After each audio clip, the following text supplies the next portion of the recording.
हे what's up guys, welcome back once again. दोस्तों, आज की कहानी जो एक्सप्लेन करने जा रहे हैं वो असल में एक पिता की कहानी है। एक बहुत ही इमोशनल कहानी जिसने अपनी आंखों के सामने अपनी 8 साल की बेटी की लाश को देखा और जिसे देखकर उसका खून ही खौल गया।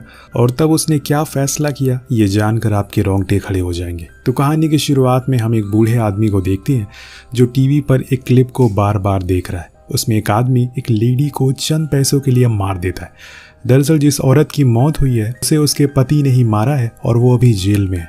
लेकिन उसकी सज़ा से वो बूढ़ा आदमी संतुष्ट नहीं होता। उसे लगता है कि किसी की भी मौत की सज़ा सिर्फ मौत ही होती है। वेल, यहाँ से सीन शिफ्ट होकर पहुँचता है डॉक्टर ग्रूमैन पर।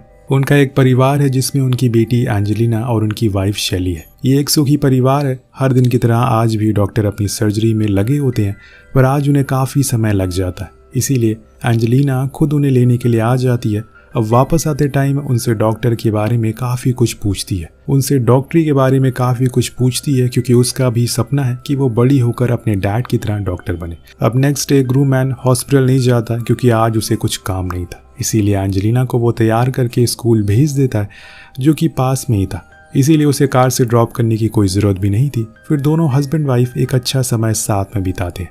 अब उठने पर ग्रूमैन अपने कामों में लग जाता है, पर तभी उसकी बेल रिंग होती है। जब वो गेट खोलता है तो वहाँ एंजेलिना का क्लासमेट खड़ा था जो उसकी बुक लौटाने के लिए वहाँ आया था क्योंकि आज वो स्कूल नहीं आई। अब ये सुनकर उसे काफ़ी हैरानी होती है कि ऐसा कैसे हो सकता है। उसने तो खुद उसे स्कूल जाने के लिए भेजा था। वो आकर शैली को बताता है तो वो भी हैरान होती है। इसीलिए दोनों तुरंत स्कूल कॉल करते हैं और इस बारे में पता करते हैं। पर वहाँ से भी उन्हें यही पता चलता है कि आज तो वो स्कूल आए ही नहीं। अब मामला संगीन हो गया था, इसीलिए ग्रूमैन बिना वक्त गवाए पुलिस को कॉल करता है। उन्हें सब कुछ बता देता है, जिसके बाद वो लोग उसी रास्ते पर जाते हैं जहाँ से एंजेलिना हर रोज़ स्कूल जाती थी। वो चारों ओर तलाशी करते हैं कि तभी एक ऑफिसर को कुछ दिखाई देता है। वो सभी को आवाज़ लगाता है। अब ग्रूमैन भी वहाँ जाता है और जो वो देखता है उसके दिल के हज़ारों टुकड़े हो जाते हैं। किसी दरिंदे ने उसकी 8 साल की बेटी के साथ बहुत ही बुरा काम किया था और फिर उसे ऐसे मृत्यु अवस्था में छोड़कर। अब एक बाप के लिए इससे दर्दनाक चीज़ कोई नहीं हो सकती कि वो खुद अपनी मरी हुई बेटी के कपड़े सही करे। वो घर आकर शैली को बताता है और वो भी उसी तरह बिखर सी जाती है। दोनों टूट गए थे। उनकी ज़िंदगी में एक बहुत ही बड़ा बदलाव आता है। ऐसा लग रहा था कि उन्होंने अपनी ज़िंदगी में सब कुछ खो दिया हो। उन्हें कुछ समझ नहीं आता कि अचानक से ये क्या हो गया। अभी तो सुबह उन्होंने अपनी बेटी को स्कूल भेजा था और अभी वो उनके साथ में नहीं है।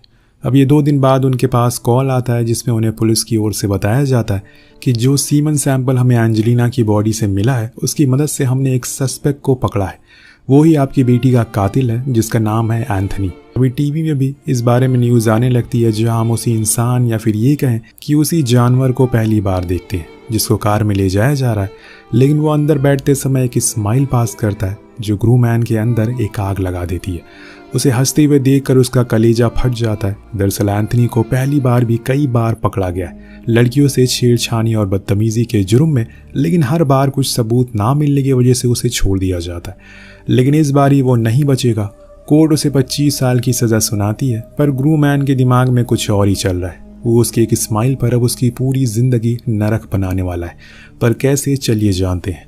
अगले दिन वो जंगल के काफ़ी अंदर जाता है जहाँ पर उसे एक कॉटेज मिलता है जिसके बारे में किसी को जानकारी नहीं थी। इसीलिए उसके लिए जगह एकदम बिल्कुल परफेक्ट थी। वो उसके ओनर से उसे दुगने दाम में ख़रीद लेता है, लेकिन वो उसे बार बार पूछता है कि आखिर वो यहाँ क्या करना चाह रहा है। तो ग्रूमैन उसे एक डील करता है और कहता है कि अगर तुमने मेरे बारे में किसी को कुछ नहीं बताया तो मैं हर दिन के तुम्हें $1000 दूंगा। वो मान जाता और फिर ग्रूमैन अपनी ज़रूरत के कुछ सामानों को लेकर आता है और उसी कॉटेज में रख देता है क्योंकि आने वाले कुछ दिन वो उसी में रहने वाला है बिना किसी को कुछ बताए। और फिर एक दिन वो एक और आदमी से मिलता है जो लोगों की सुपारी लेने का काम करता है। वो उसे $5000 देता है और कहता है कि तुम्हें कल एंथनी को ले जाने वाले ट्रक ड्राइवर को नशे की कुछ चीज़ें सुखानी है जिससे कि वो बीच रास्ते में ही बेहोश हो जाए। वो मान जाता और फिर कोर्ट रूम जाकर उसी ड्राइवर को बहला फुसलाकर उसे नशे करवा देता है, जिसका नतीजा ये होता है कि जब वो उस ट्रक को ड्राइव कर रहा होता है तभी वो बेहोश हो जाता है। ग्रूमैन डॉक्टर होने का फ़ायदा उठाकर उसके पास आता है। हालांकि सब लोग उसे पहले से ही जानते थे, इसीलिए उसे कुछ कहते भी नहीं है। लेकिन ग्रूमैन के अलग ही प्लान थे। वो पहले तो दोनों गार्ड्स को बड़ी ही चालाकी से ट्रक से बाहर कर देता है और फिर खुद ट्रक लेकर वहाँ से फरार हो जाता है। कुछ दूरी पर जाकर वो पीछे जाता है और एंथनी को एक बेहोशी वाला इंजेक्शन देकर उसे अपनी कार में रख लेता है और ले आता है उसी घर में जो उसने एकदम सुनसान एरिया में लिया था। खास इसी काम के लिए वो पहले तो एंथनी के सारे कपड़े उतारता है और फिर उसके हाथ पैर बांधकर एक स्ट्रेचर पर लिटा देता है। उधर पुलिस शैली के पास जाती है, पर वो कहती है कि उसे कुछ भी नहीं पता है कि ये सब कैसे हुआ। उसे ग्रूमैन ने इस बारे में कुछ भी नहीं बताया। वहीं जब एंथनी को होश आता है, खुद को ऐसा बंधा हुआ देखकर वो हैरान हो जाता है और चिल्लाना शुरू कर देता है, लेकिन यहाँ उसकी आवाज़ सुनने वाला कोई नहीं है। अब उसे पता चलेगा कि असली दर्द क्या होता है। अब ग्रूमैन उसके पास ही खड़ा था, लेकिन वो कुछ बोलता नहीं है, जिससे कि वो समझ जाता है कि यही वो बाप है जिसकी बेटी को उसने मारा था।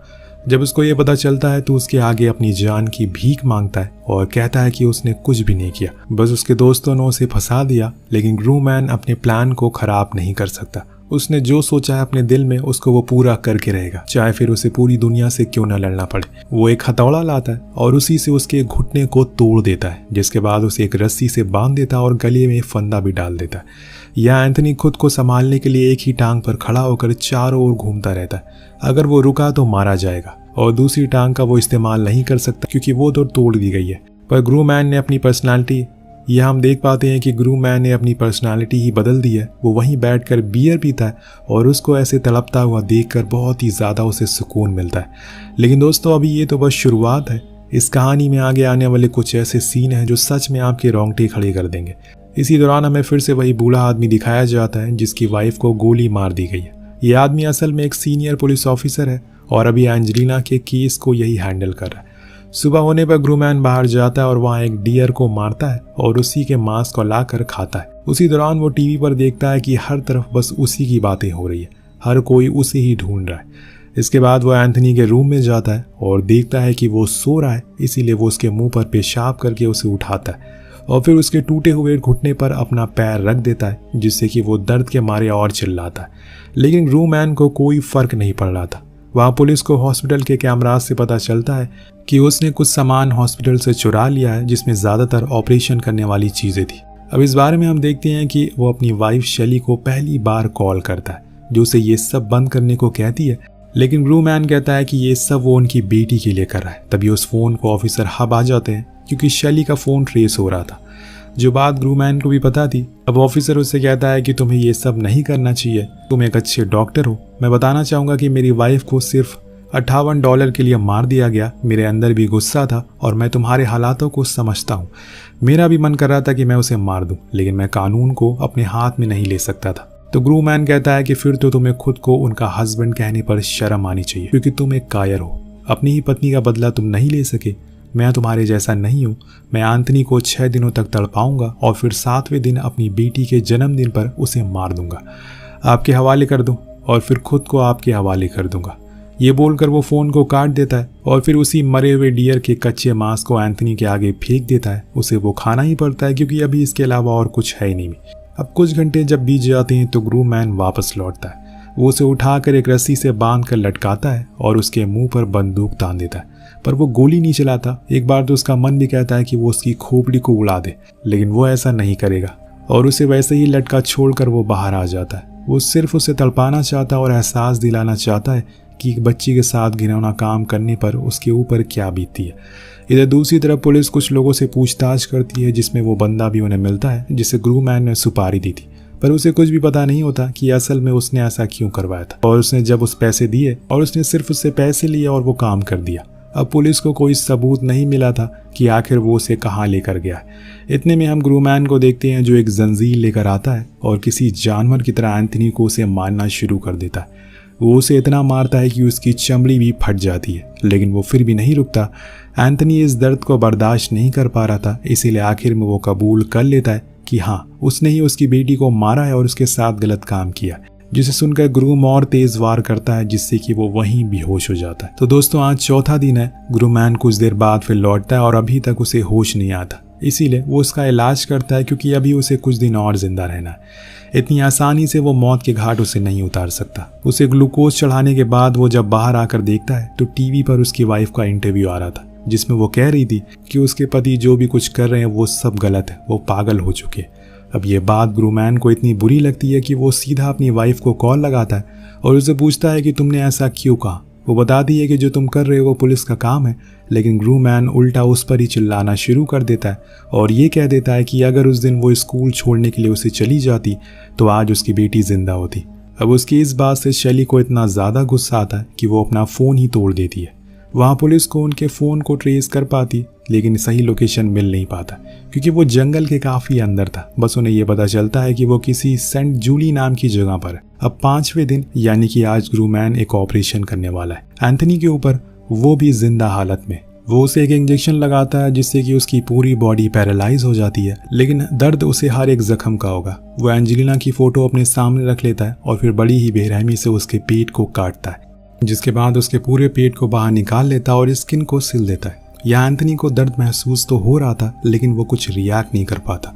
बस उसकी आंखों से आंसू गिरते जा रहे थे, जिससे हमें उसके दर्द का एहसास होता है। उसके बाद से अब वो उसे सिर्फ लिक्विड खाना देगा क्योंकि जो भी कुछ वो खाता है उसके पेट में रुकता ही नहीं है। उसके जाने के बाद एंथनी को समझ आ जाता है कि वो उसे ऐसे तड़पाएगा और बहुत ही तकलीफ देगा।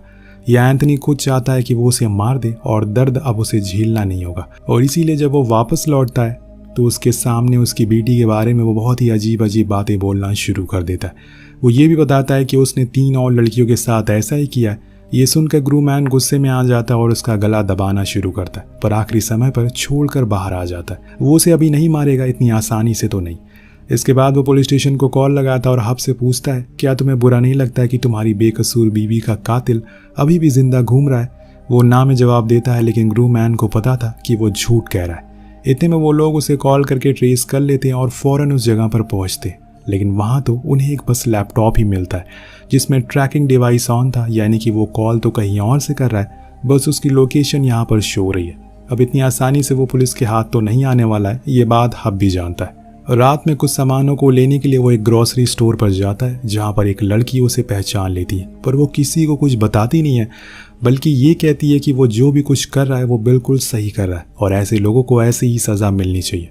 अब शहर में कुछ ऐसे भी लोग हैं जो उसे सपोर्ट कर रहे हैं, और जब ये चीज़ फैलती है तो इन तीनों लड़कियों के पेरेंट्स के पास भी जाती है, जिसमें से पहले 2 पेरेंट्स ग्रूमैन का साथ देते हैं और कहते हैं कि उसे हर दिन तड़पाना चाहिए, लेकिन आखिर में एक लेडी कहती है कि वो ये गलत कर रहा है। ऐसा करके वो खुद की ही बेटी को तकलीफ दे रहा है, उसकी बदनामी कर रहा है।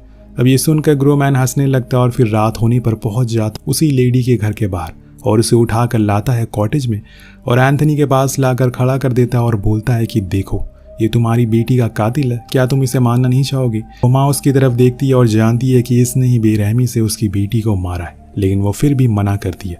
इसीलिए ग्रूमैन उसे वही कमरे में बंद करके बाहर आ जाता है। वो अंदर जाता है तो वो कहती है कि तुम जितना इसे मारोगे, सताओगे, उतना ही तुम्हारी बेटी हर दिन तड़प तड़प कर मरेगी, इसीलिए भूल जाओ और आगे बढ़ जाओ। ये सुनकर ग्रूमैन उसे एक जोरदार थप्पड़ मारता है जिससे कि वो बेहोश हो जाती है। इसीलिए वो उसे बाहर ले जाकर एक रोड पर छोड़ देता है और खुद अपने कॉटेज में आ जाता है। जब उस लेडी को होश आता है तो वो सीधा पुलिस के पास जाती है और उन्हें सब कुछ बता देती है। हालांकि उसे लोकेशन तो नहीं पता थी, लेकिन वहाँ उसने क्या क्या रखा है और एंथनी की क्या हालत है वो सब कुछ पुलिस को बता देती है। उसने बाहर ज़्यादा कुछ तो नहीं देखा, लेकिन हाँ, जब वो रूम में बंद थी तो उसे पानी की आवाज़ आ रही थी, यानी कि वो कॉटेज किसी लेक के पास है। फिर क्या था, पुलिस अगले दिन सुबह ही लेक के किनारे सभी कॉटेज को ढूंढना शुरू कर देती है और इसी दौरान एक बंदे को ग्रूमैन की कार मिलती है जो उसे बीच रास्ते में ही छोड़ दी थी, यानी कि वो करीबी है। उधर हम ग्रूमैन को देखते हैं जो सुबह उठता है और उसे हेलुसिनेशन आना शुरू हो गए थे और उसकी बेटी उस हादसे के बाद अभी भी जिंदा है। वो उसके पास जाकर उसे गले से लगा लेता है और फिर उसे नहलाता है। उसके जख्मों को देखकर उसे रोने लगता है क्योंकि उसके शरीर पे हर जगह खून के दाग थे, हर जगह जख्म था। आज 23 सितंबर है, आज का दिन एंजेलिना का जन्मदिन है, इसीलिए वो अपनी बेटी को विश करता है और उसके सामने खूब रोता है। तभी उसकी बेटी कहती है कि डैड, आपको उसे मार कर भी उसके जैसे सोच वाले लोगों को ख़त्म नहीं कर सकते, अगर कुछ करना है तो सोच बदलनी होगी।